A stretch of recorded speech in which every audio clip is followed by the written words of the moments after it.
I think reading this book should reconnect pressurized people in leadership and ownership positions with that consciousness that they have a very important role to contribute. To Boon, Hwee and me, business is a noble activity, and it is at its best truly serving the deepest human needs and society's needs.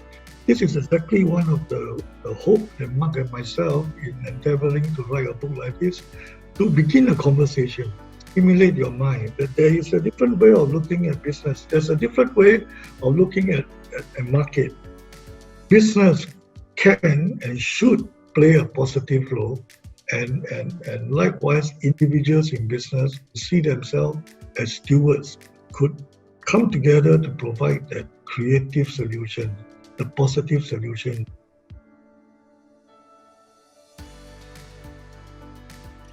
There's an ancient proverb from the Native Americans which says that we don't inherit the world from our ancestors, we borrow it from our children. In Stewardship Asia and Tomorrow's Company, we've always talked about stewardship as the obligation to manage in a wholehearted and responsible way the assets with which we're entrusted, so that we pass them on in better condition.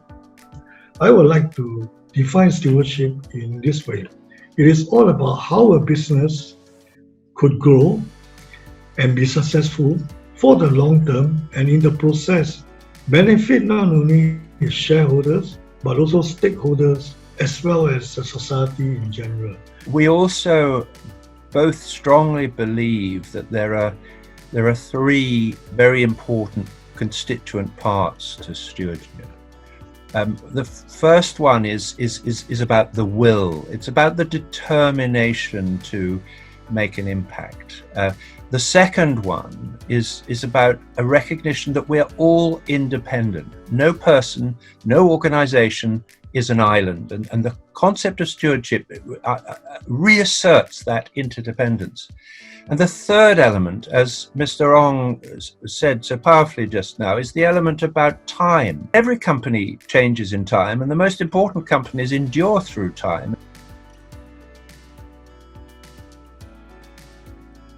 In the book, we speak much about resilience. We speak much about agility. Now, that really come alive.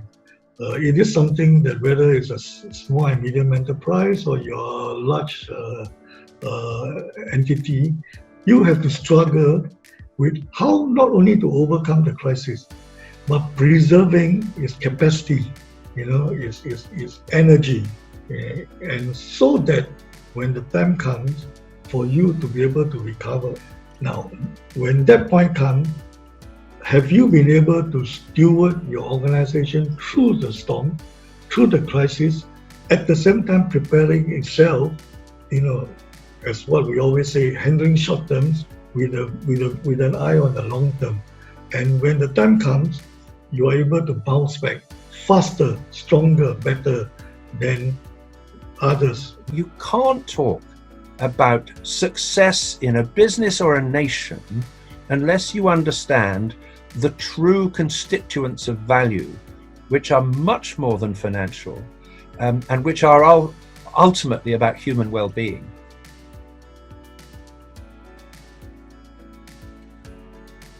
The stewardship view of the company starts with the entrepreneur's purpose, the founder's purpose.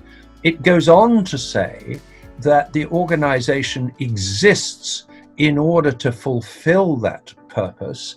In order to exist, it then needs the contribution of customers, it needs the contribution of employees, it needs the contribution of the state and the lawmakers and a stable legal environment and so on. We see a holistic approach to a stewardship angle of a company is therefore very instrumental. That is so to drive the board, and that is so to also drive the various parts of the stakeholders and value chain.